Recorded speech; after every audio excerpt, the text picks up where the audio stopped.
Magandang araw mga kabayan, hingi lang sana ako ng lambing. Lumabas na ang bago kong album, JD Beast Mode ang title. Nariyan lang link sa comment section. Sana i-view nyo yung kanta, pakinggan at comment kayo ng hashtag JD Beast Mode. At kung hindi hassle sa inyo, sana comment din kayo kung anong nagustuhan nyo doon sa kanta. Ito ay tungkol sa pangarap. Magpaparaffle din ako ng cash prize, t-shirts, hoodies para sa lahat ng makikinig ng kanta. Muli mga kabayan, ako'y kumakatok sa inyong puso na sana suportahan nyo ang bago nating kanta. Maraming salamat.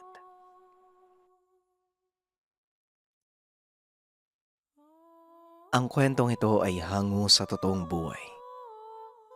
Mula ito sa isa nating kabayan na itago na lang natin sa pangalang Rosana. Taong 1989, probinsya ng Bicol. Araw ng Huwebes Santo. Alas 6 pa lamang ng gabi ay nakapila na sa labas ng tahanan ni Rosana ang mga kabarangay. Halos lahat ng mga narito may karamdamang sakit o hindi naman kaya may problema sa pag-iisip. Kung sa iba ay malaki itong problema, lalo pat napakaingay sa labas ng tahanan. Ngunit kay Rosana at sa pamangking si Mikmik, natutuwa ang magtiyahin dahil ang panalangin nila sa Diyos ay makatulong sa mga nangangailangan. Pipe si Mikmik, ngunit magaling sa larangan ng panggagamot. Wala mang boses para sabihin sa lahat na isa siyang manggagamot.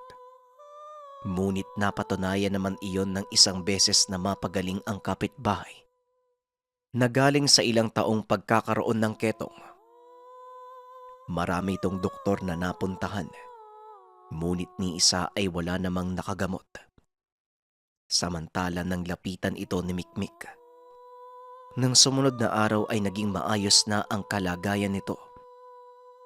Dahil maliit lang naman ang barangay at maraming tambay sa lugar, madaling kumalat ang balita. Bago pa man makatulog ang magtiyahin, inabutan nila ng kaunting makakain ang ibang nag-aantay. Kinakailangan muna nilang isara ang tahanan para makapagpahinga ng maayos si Mikmik. Gigising pa ito bago sumapit ang alas 12 ng hating gabi para salubungin ang araw ng Biyernes Santo. Kapag nakalampas na ng alas 12, mag-uumpisa na itong manggamot at magtatagal hanggang alas 6 ng hapon ng sumunod na araw. Maya-maya pa, pagsapit ng alas 11:30 ng gabi, nagising na si Mikmik. Lumuhod kagad sa 7 rebulto ng mga santo sa tahanan at nagdasal. Bagamat ipinanganak na pipe, nakakapagsalita ito ng diretsyo tuwing mga dasal ang binabanggit. Maging sa panggagamot, nakakapagsalita rin ito tuwing magsasagawa ng orasyon at iba't ibang uri ng dasal. Matapos ang paunang dasal sa mga santo, dumiretso na ito sa mga pasyenteng nakapila. Isang paraan ng dalaga sa panggagamot. Ipinipikit nito ang mga mata habang nagbabanggit ng mga usal. Pagkatapos tititigan ang pasyente sa mata, tatapikin ng braso ng 3 beses. Matapos nun, mawawalan ito ng malay ng ilang minuto at kapag bumalik na sa wisyo, himalang mawawala ang sakit ng pasyente. Mga ordinaryong sakit ng kadalasang natutulungan ng dalaga. Ang mga taong may mabigat na kondisyon kagaya ng pagpataw ng parusa galing sa kaliwa, hindi niya kayang gamutin. Ayon kay Mikmik, ito ang mga bagay na nais niyang matutunan dahil dati pa man ay nasa puso na talaga ng dalaga ang pagtulong sa kapwa. Matapos ang buong araw na yun, bumalik na sa normal na buhay ang magtiya. May iilan namang pumupunta sa mga ordinaryong araw, ngunit hindi naman na ito pinapatuloy ni Mikmik. Dahil kahit anong gawin, wala talaga siyang kakayahan na manggamot kung hindi araw ng Biyernes Santo. Ang tiyahin ni Mikmik na si Rosana, wala namang anak. Kaya mahal na mahal nito ang dalagang pamangkin. Sa katunayan, nawala ng ilang taon sa lugar ang dalaga. Ngunit hanggang sa kasalukuyan hindi alam ni Rosana ang dahilan. Nagulat na lang siya isang araw. Nasa labas na ng tahanan ng dalaga at madumi ang kasuotan. Tuwing tinatanong niya naman ang pamangkin, hindi naman ito nagkwento kahit sa pamamagitan lamang ng mga senyas. Wala itong sinasabi. Lumipas pa ang ilang buwan. Naging maayos naman ang pamumuhay ng dalawa. Hanggang sa sumapit ang isang araw. Abala sa pagwawalis ng bakuran, pinuntahan ng kapitbahay si Rosana. Mare, may naghahanap pala kay Mikmik kanina. Dumaan dito sa bahay niyo pero nataon naman na namamalengke kayo. Kaya sinabihan ko munang bumalik na lang kinabukasan. Akala ko maghapon kayong mawawala eh. Baka kako dumiretso kayo kina Marta dahil linggo. Basta mare, baka bukas bumalik sila. Wika ng babaeng kapitbahay. Narinig ito ni Mikmik. Kaya kagad itong nagyaya na umalis na muna sa lugar. Baka sa mukha ng dalaga ang takot. Kaya maging si Rosana, sinunod na lamang ang pamangkin. Kahit ilang beses niyang tanungin ang pamangkin, hindi naman diretsyong sumasagot si Mikmik. Kaya nagdesisyon si Rosana na dalhin muna ang dalaga sa kabilang baryo kung saan nakatira ang matalik na kaibigan. Nung mismong araw na yon lumuwas ang dalawa ng lugar. Kahit papano ay may mga kapitbahay na nagtatanong kung saan sila pupunta. Ngunit hindi naman ito pinapansin pa ng dalawa. Pagkarating sa tahanan ng kaibigan ng tiyahin, maayos naman itong tinanggap ang dalawa. Malaki ang tahanan ng kaibigan. Mag-isa lang sa buhay. Kaya nagpapasalamat ito dahil kahit papano, meron na siyang makakasama sa tahanan.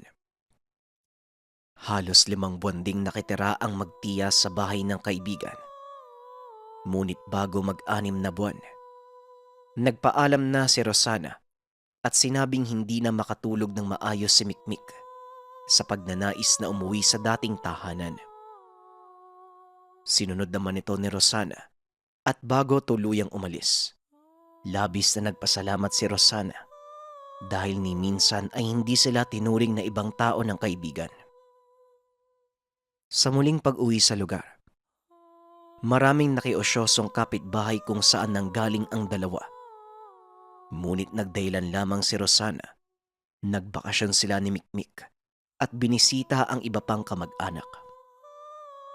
Samantala, tinanong nito ang kapitbahay kung bumalik pa ang naghahanap sa dalaga.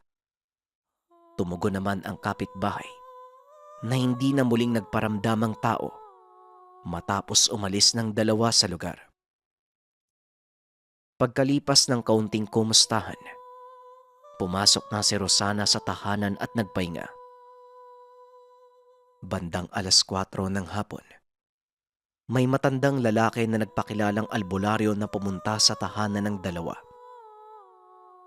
Hindi pa man ito nagsasabi ng pangalan. Kagad na itong niyakap ni Mikmik na tila matagal nang magkakilala.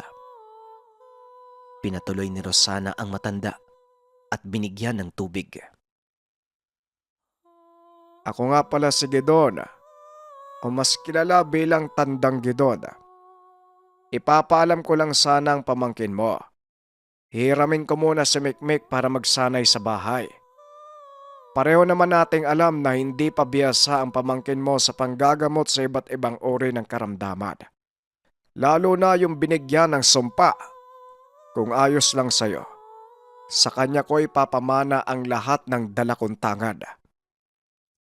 Ilang taon na rin ang nakalipas, magmula na mapag-usapan namin yan.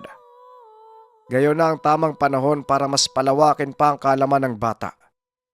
Naniniwala ako sa kakayahan ni Mikmik, kaya sana ikaw din, Rosana.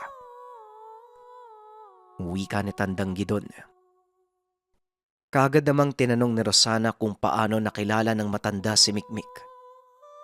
Ayon dito, tamang panahon ang makakapagsabi kung ano ang ugnayan nilang dalawa. Bakas naman sa mukha ng dalaga na gusto nitong sumama sa matanda. Kaya kahit mabigat man sa kalooban, nang mismong gabing iyon ay umalis na si Mikmik kasama ang matanda. Natanong pa ng Shahin kung maaari ba siyang sumama. Ngunit tumanggi ang matanda at sinabing si Mikmik lamang ang maaaring naroon. Hindi makatulog si Rosana ng gabing iyon. Hindi siya sanay na wala ang pamangkin sa tabi.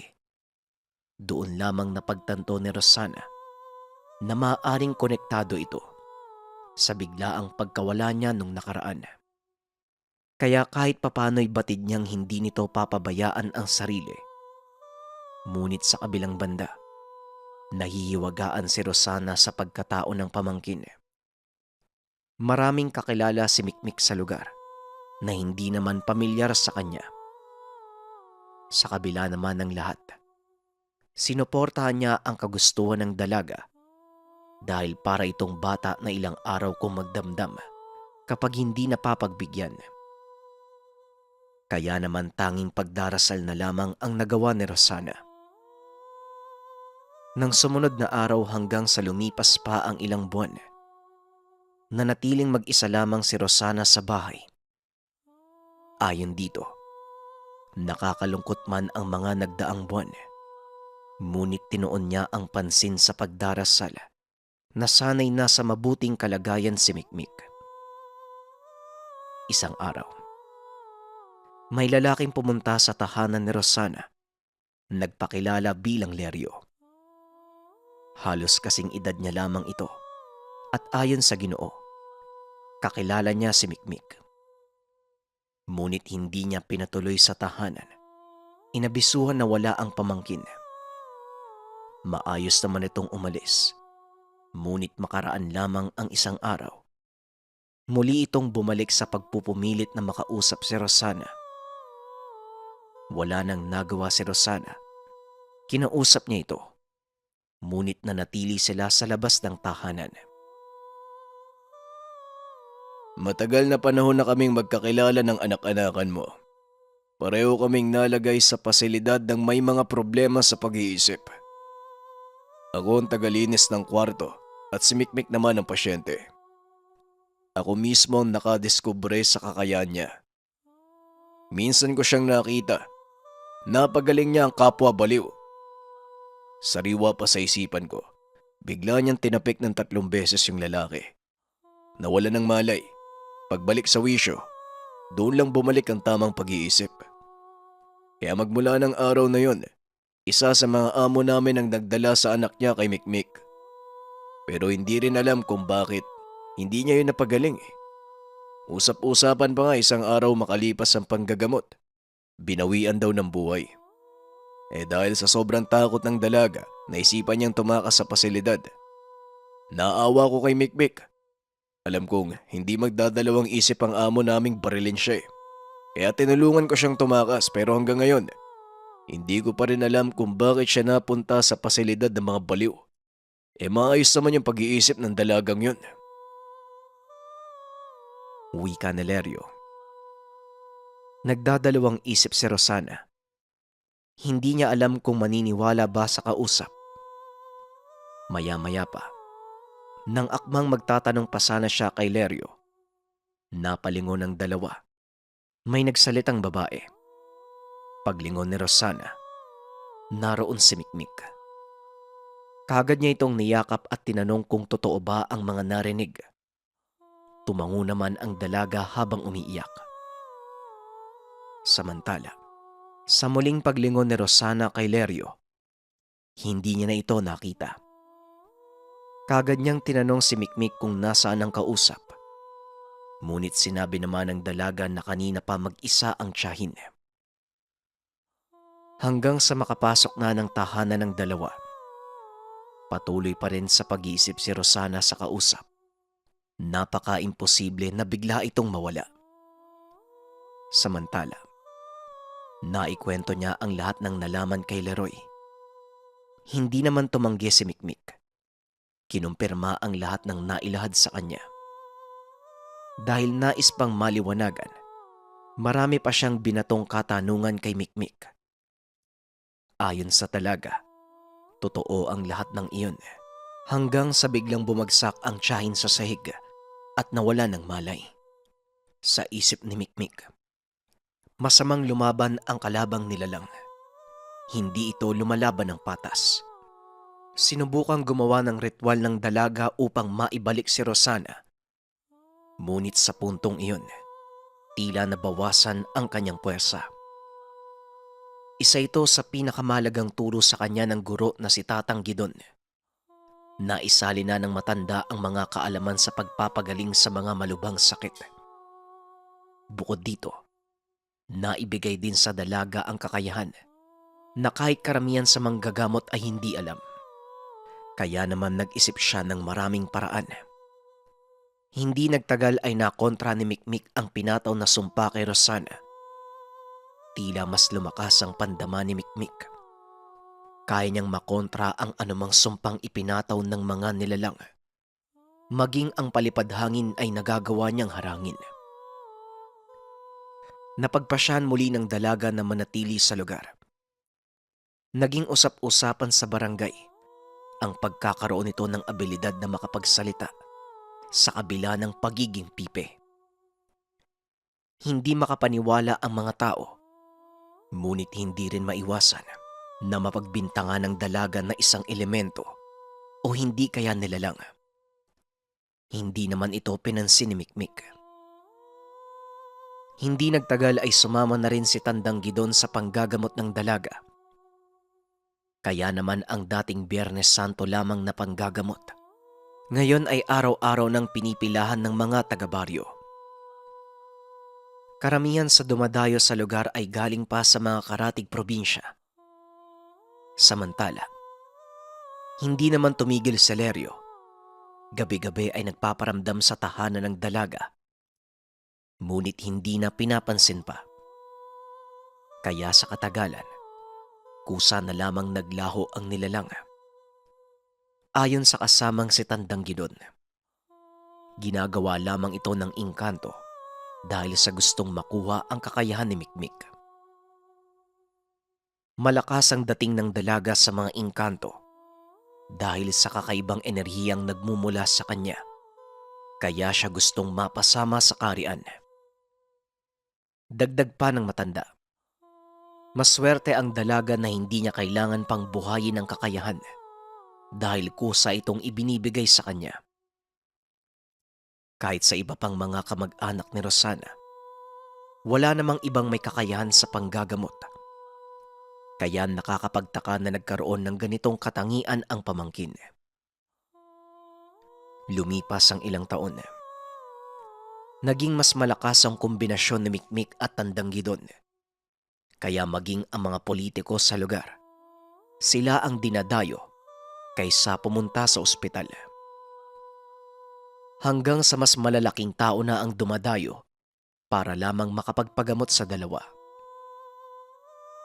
Isang umaga, isang grupo ng mga dayuhan ang pumunta sa tahanan ng dalaga. Kagad naman itong pinapasok ni Rosana. Inantay muna ng mga tao na matapos ang kasalukuyang ginagawa ng dalawa.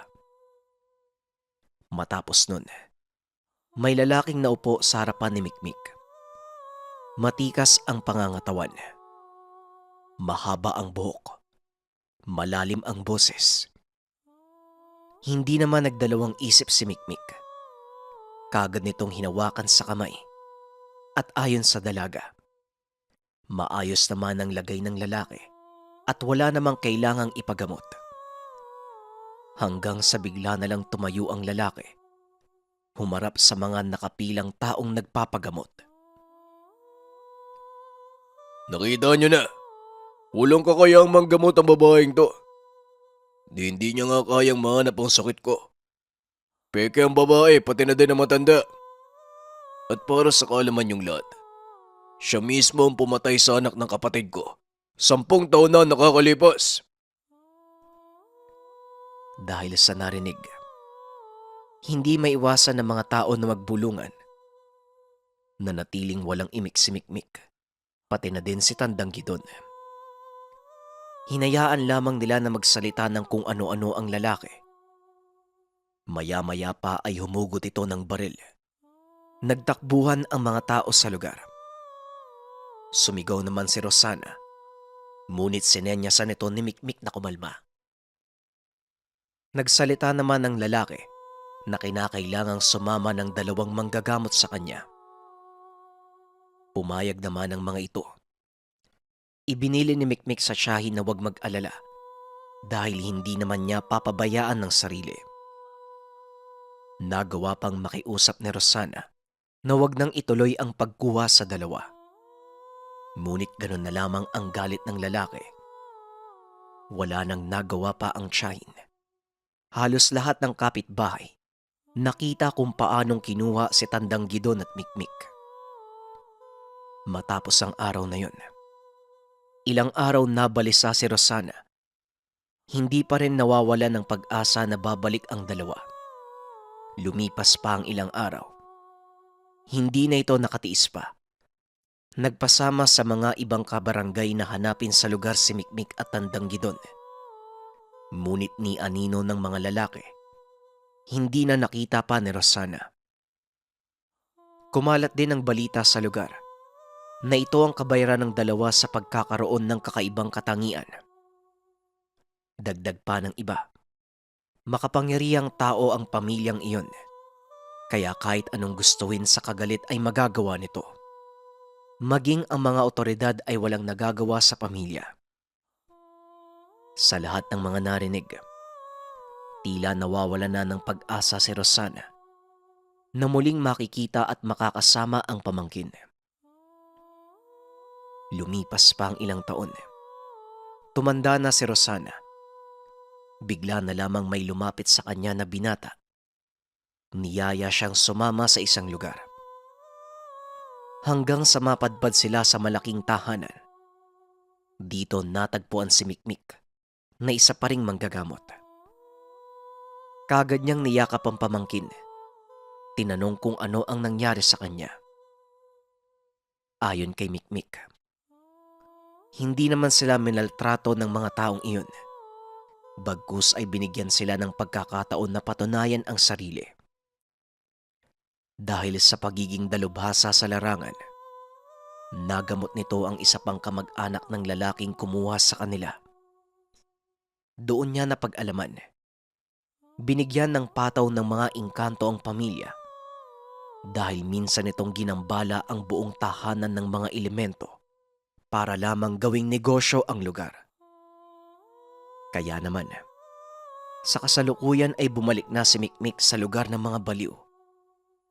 Pinili nitong manatili sa lugar para gamutin ang taong nawala sa pag-iisip dahil sa pataw ng parusa ng mga engkanto o iba pang nilalang. Isa-isa itong ginagamot. At ayon sa dalaga, kahit kailan hindi magagamot ng sayantipikong paraan ang sakit na nagmula sa kalikasan. Samantalang nang tanungin naman kung nasaan na si Tandang Gidong, malungkot na ibinalita, namatay na ito dahil sa katandaan. Dahil sa nalaman, napanatag na ang kalooban ni Rosana, kagad nang umuwi ng tahanan. Masaya siya na muling makita ang pamangkin. Si Mikmik na lamang ang dumadalaw sa tahanan ni Rosana dahil hindi na kaya pa ng matanda ang napakalayong biyahe. Hanggang sa ngayon, tuwing may nagtatanong kung nasaan ang pamangkin na itinuring na sariling anak, abot ngiting ibinabalita ni Rosana nang gagamot pa rin ang pamangkin sa ibang lugar. Paminsan nakakalimot na sa ibang bagay dahil sa katandaan. Ngunit ni minsan, hindi niya nalimutan ang milagrosang pamangkin. Ang kwentong ito ay hango sa totoong buhay. Mula ito sa isa nating kabayan na itago na lang natin sa pangalang Wanda. Taong 2016, Maynila. Kilalang doktor si Wanda, pero ang hindi niya maipaliwanag, tila hindi niya gusto ang pinag-aralan. Naabot niya na ang dulo ng tagumpay sa pag-aaral ng medisina. Pero may mga bagay pa rin sa paligid na hindi kayang tukuyin ng sensya.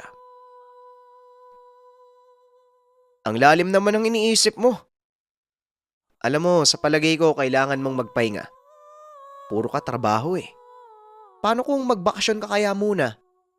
Para hindi sobrang bigat ng dinadala mo. Hindi naman abala sa ER, di ba? Wika ni Dr. Cruz. Ewan ko ba? Baka nga tama ka, kailangan ko munang magpahinga. Buong buhay ko nanggagamot na ako eh.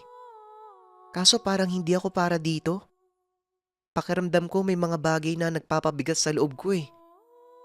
Sa tingin ko, hindi ako nabibilang dito eh. Tugon ni Wanda. Hoy, wag kang magsalita ng ganyan. Isa ka nga sa pinakamagaling na doktor eh.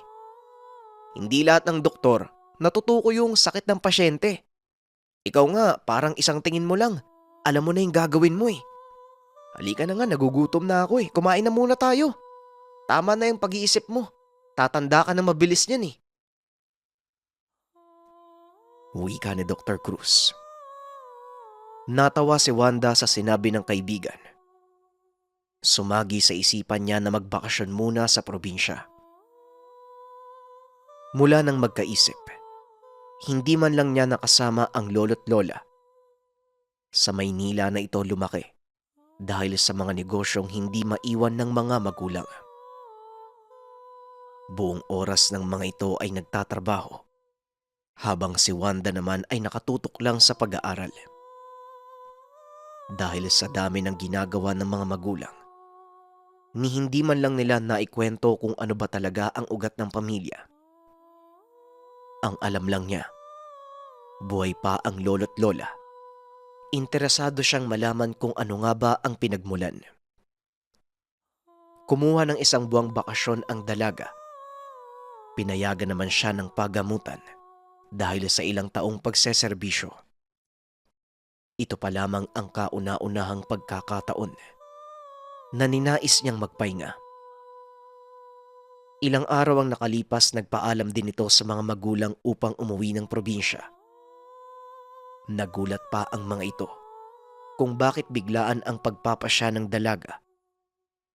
Ang sabi ni Wanda, gusto niyang makilala ang lolo't lola na ni minsan ay hindi na ipakilala sa kanya. Ano bang naisip mong bata ka? Hindi mo alam kung anong mangyayari kapag ginawa mo yan. May malalim kaming dahilan ng tatay mo kung bakit ayaw ka naming ipakilala kina... Basta anak, hindi lang ito usapin ng negosyo. Kung bakit tayo nandito sa malayo? Wika ng ina. Naitago na lang natin sa pangalang Nanay Claire. Oy Claire, siguradong napapanahon na para makilala niya yung pinagmulan niya.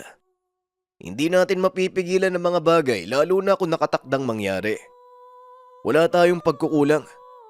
Mga magulang lang tayo na pinoprotektahan ng anak. Patawarin mo kami anak ha, kung may mga bagay kaming hindi nasabi sa'yo. Ikaw lang yung inaalala namin eh. Kahit anong pilit naming itago, nananalaytay na sa dugo at pagkatao mo yan. Na isang manggagamot. Mabang usapin ito anak pero sige, ipapaayos ko ang lahat para sa pagalis mo. Gusto kong ikaw na mismo ang tumuklas. Wika ni Tatay Edmund. Para mo na ding pinatay yung anak mo. Hoy Edmund, alam mo kung ano mangyayari sa oras na malaman ng mga kapatid mo na yung anak mo. Naku talaga. Ayokong mag-isip ng kung ano ngayon ha. Ikaw din ang nagsabi na baka may mangyari sa anak natin sa oras na matuklasan nilang may kakayahan itong manggamot. Wika ni Nanay Claire. Ma, pa, pinag-aralan ko po yun. Normal lang siguro po na matuto ako. Ano po bang kinakatakot nyo? Malaki na po ako. Kaya ko na po ang sarili ko. Gusto ko lang po ng pahinga. Pakiramdam ko, hindi ako bagay sa pinili kong propesyon eh. Parang may kulang.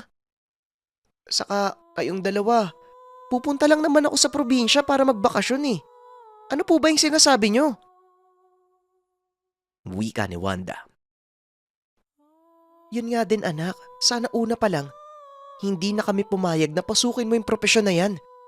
Sana gumaya ka na lang sa amin ng tatay mo eh. Hoy Edmundo, paano kung sumama na lang kaya tayo sa kanya? Hindi din ako mapapanatag kung hahayaan natin siya mag-isa.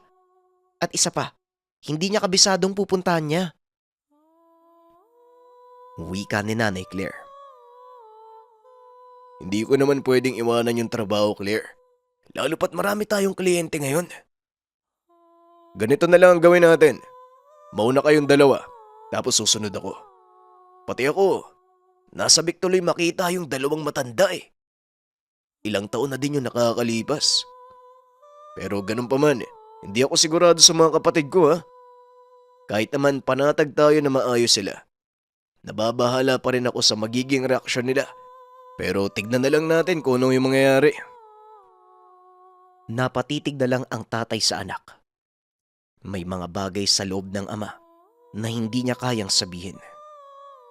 Lalo pat mula pagkabata ni Wanda, hindi sila nagkwento patungkol sa kanilang angkan. Ang alam lang ni Wanda, buhay pa ang lolo't lola, maging ang mga kamag-anak. Lumayo lamang sila dahil sa negosyong bumubuhay sa pamilya. Habang tinitignan ng ama ang anak, hindi niya maiwasang malungkot o mabahala sa mga posibleng mangyari. Huminga ng malalim si Wanda para maibsan ang bigat ng kalooban. Mabilis na lumipas ang mga araw at dumating na ang itinakdang pagbiyahe ng mag-ina. Lulan ng eroplano. Tinawid nila mula Luzon pa Visayas. Papunta sila ng Negros. Ayon sa ina, aabutin sila ng 3 oras bago marating ang lugar. Kaya napagpasya ni Wanda na umidlip. Nilagyan pa niya ng piring ang mga mata upang maayos na makasandal ang katawan. Dala ng pagod ay mabilis namang nakatulog ang dalaga. Sa kabaan ng biyahe habang tulog sa ganung pwesto, nanaginip si Wanda. Nagbago ang itsura ng lugar. Napadpad siya sa lugar na napapalibutan ng mga punong kahoy at mga halaman na hindi niya kilala. Wala siyang naaninag na tao kahit nilibot na ng dalaga ang tingin. Sumigaw ito na tila nasisiraan ng ulo. Nakaramdam ng takot ang dalaga nang makitang naggalawan ang mga punong kahoy at mga halaman na nakapalibot sa kanya. Napalood si Wanda at nilagay ang kamay sa ulo. Proteksyon para sa mga sanga na papalapit sa kanya. Sumigaw ito hanggang sa nakarinig siya ng boses. Anak! Anak! Ano bang nangyayari sa'yo? Gumising ka nga! Ayos ka lang ba? Wika ni Nanay Claire. Kumalma si Wanda nang makita ang mukha ng ina. Masama po yung panaginip ko eh. Malapit na po ba tayo? Medyo nahihilo po ako eh. Tanong ni Wanda. Oo, malapit na tayo anak, kumalma ka lang ha. Isandal mo lang yung ulo mo. At saka huwag ka munang kumilos, baka naninibago ka lang eh. Eto, uminom ka muna ng tubig. Gutom ka lang siguro. Hindi tayo nakakain bago umalis eh. Ito kasing tatay mo, ang aga ng kinuwang biyahe. Habang nakikinig sa ina, kakaiba na ang pakiramdam ni Wanda. Tila hindi bastang hilo dahil ramdam niya na may kirot sa sentido ng ulo niya. Naisip ng dalaga na baka kulang siya sa pahinga o hindi kaya naman dahil lang sa mahabang biyahe. Ilang sandali pa, narating na nila ang papasok ng baryo.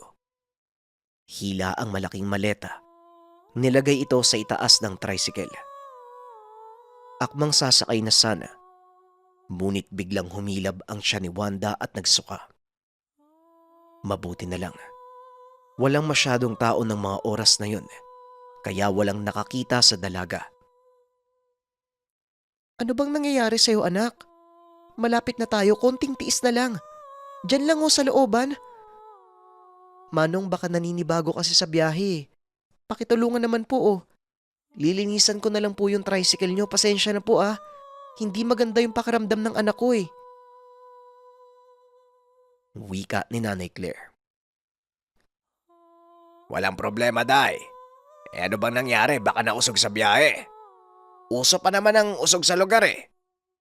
Dali lang, makuha ko ng tubig. Tugon ng driver. Nagpasalamat naman si Nanay Claire sa pag-alalay nito hanggang sa maabot nila ang tahanan ng lolo't lola.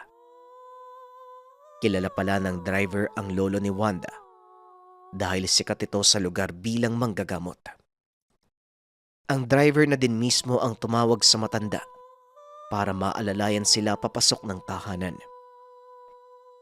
Nang mga oras na yun, namumutla na si Wanda.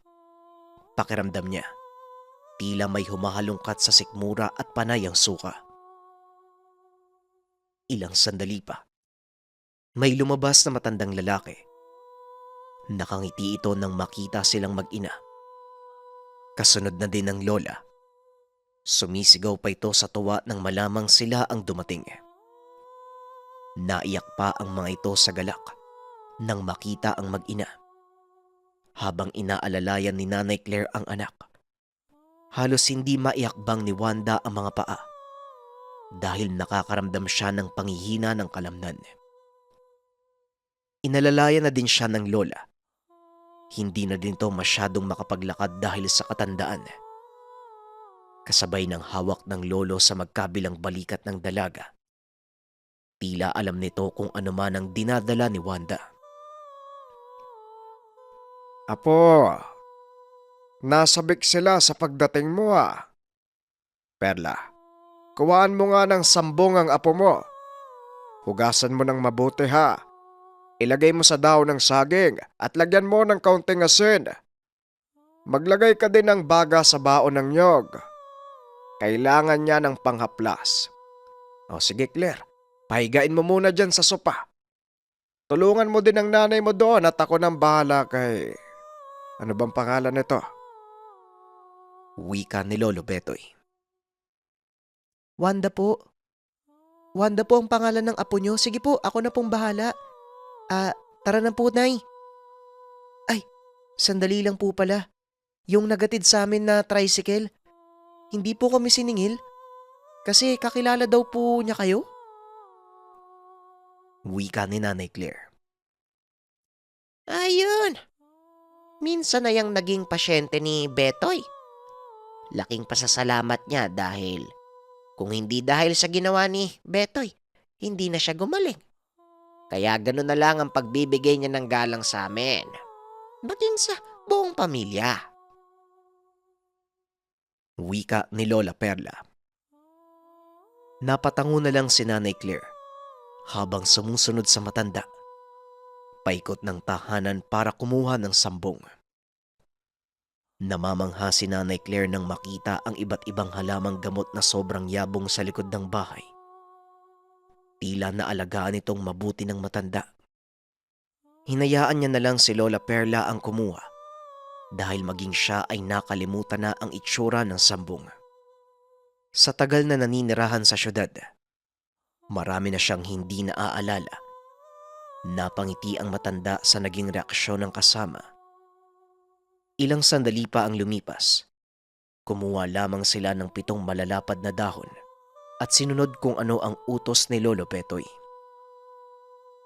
Minuto lang ang nakalipas nang maibigay nila ang kailangan ng matanda. Naupo ito sa gilid ng apo habang may hawak na kaperasong luya.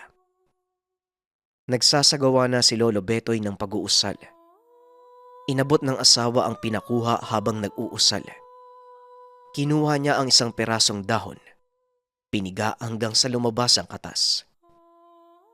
Yon ang ginawa niyang panghaplas sa dalaga, sa ulo, mga kamay, hanggang talampakan. habang ang mga natirang dahon ay itinali niya sa ulo ni Wanda. Ayaw pa sana ng dalaga, ngunit pinaliwanag ng lolo kung para saan ang ginagawa. Sumunod na lang ito dahil ayaw niyang masaktan ang loob ng matanda. Lo, pwede naman po akong uminom ng gamot eh. Nahilo lang po ako sa biyahe. At saka, pag nakakain na ako mamaya, mawawala po yan. Salamat po lo ha. Kasi parang nabawasan nga po yung hilo ko dahil sa amoy nitong...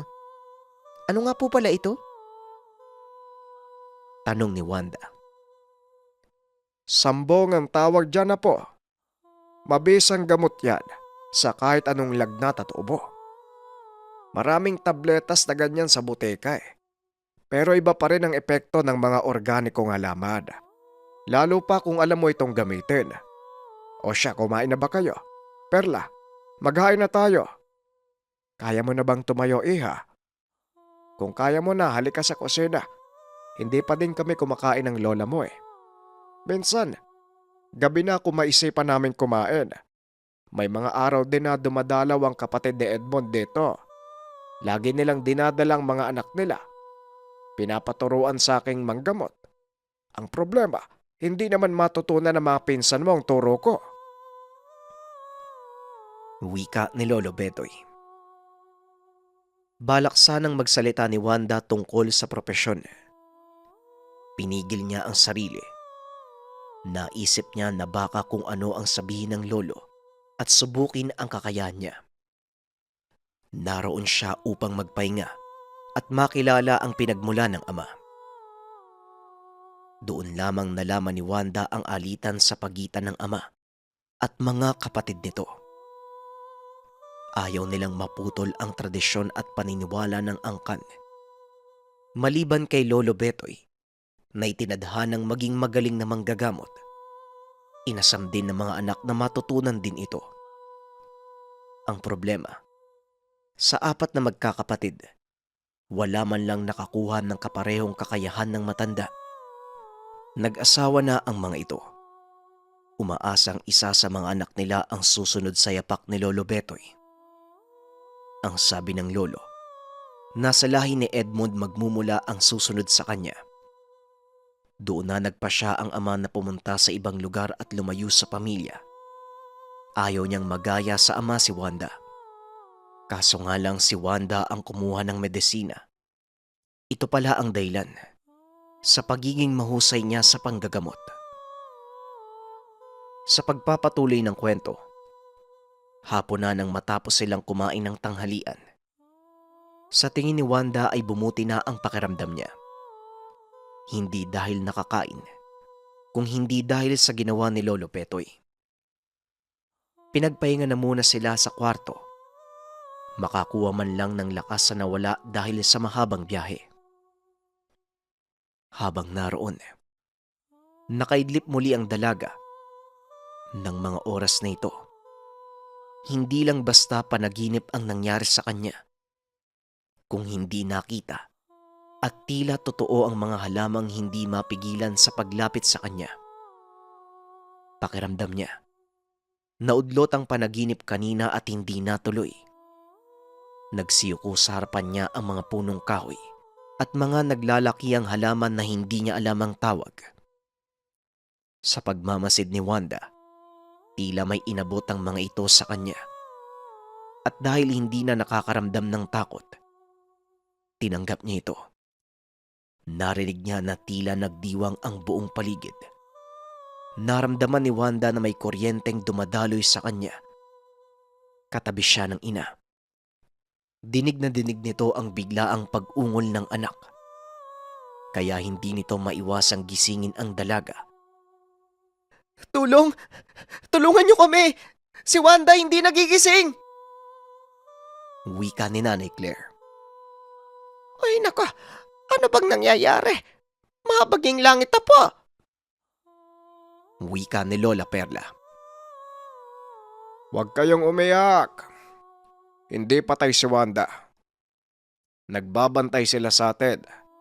Kaya kayong dalawa, lumayo kayo sa dalaga at manahimik kayo. Tugon ni Lolo Betoy. Nanlaki ang mga mata ng lola. May berdeng usok na pumapasok sa bunganga ng dalaga. Akmang lalapit sana siya para hawakan ang apo. Kaso nga lang bigla itong dumilat at sumigaw ng malakas. Kasabay ng pagsigaw niya ang iba't ibang uri ng tinig na tila umieko sa buong lugar. Hanggang sa bigla na lang itong nakatulog muli.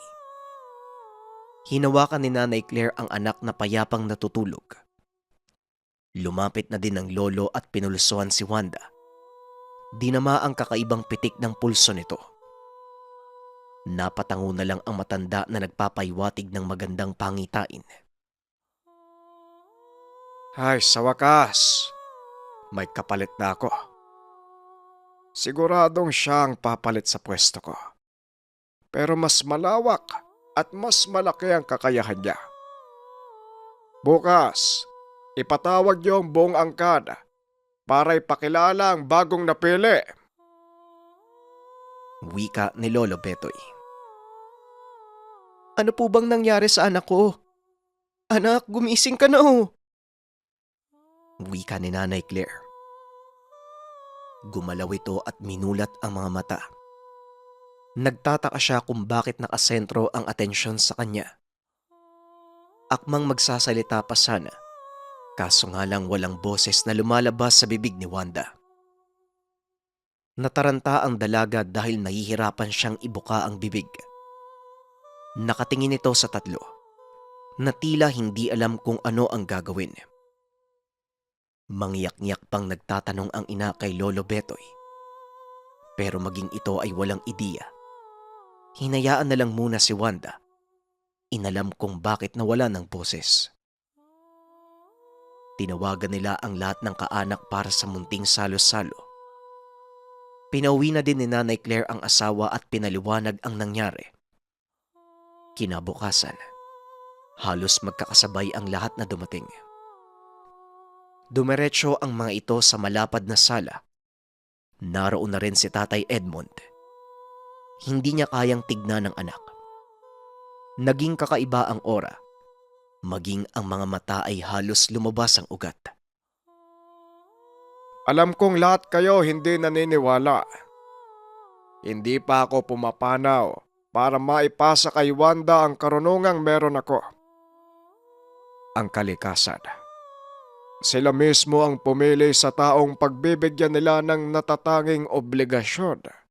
Naway kalimutan na ang anumang hidwaan sa inyo. Lalo ka na, Edmundo. Matagal na panahon na. Kinalimutan mo kami sa napakababaw na dahilan. Ang nais ko, mga anak, bago namin lesanin ng nanay niyo ang mundo, nakita kayong magkakabate.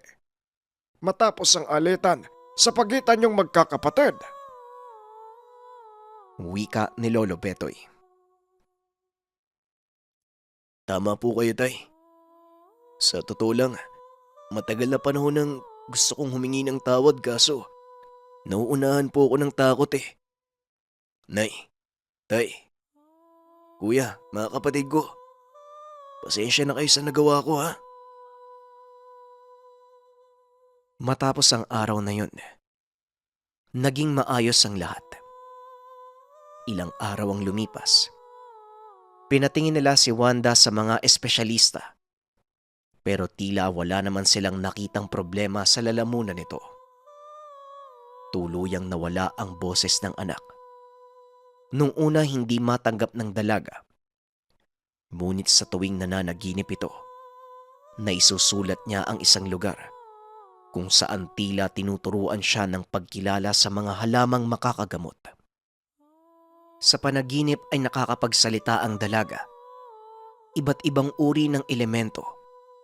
Mga nilalang ang nakikita niya upang turuan siyang gamutin ang iba't ibang uri ng gamot.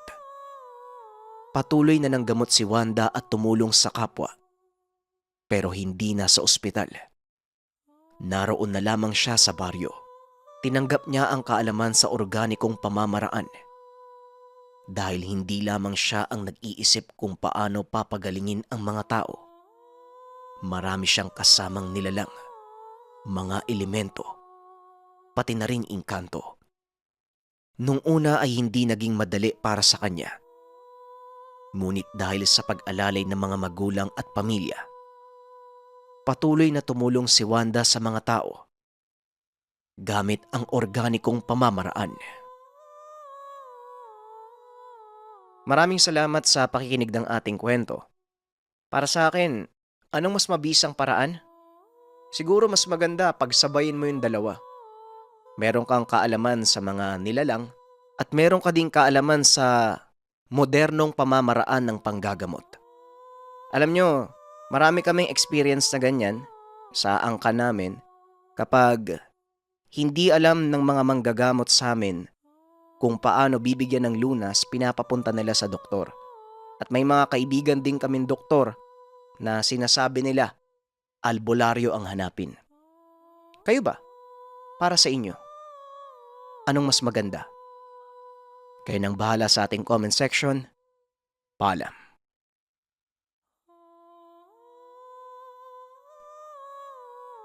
Ano ang mas mabisa sa panggagamot? Mga doktor o albularyo?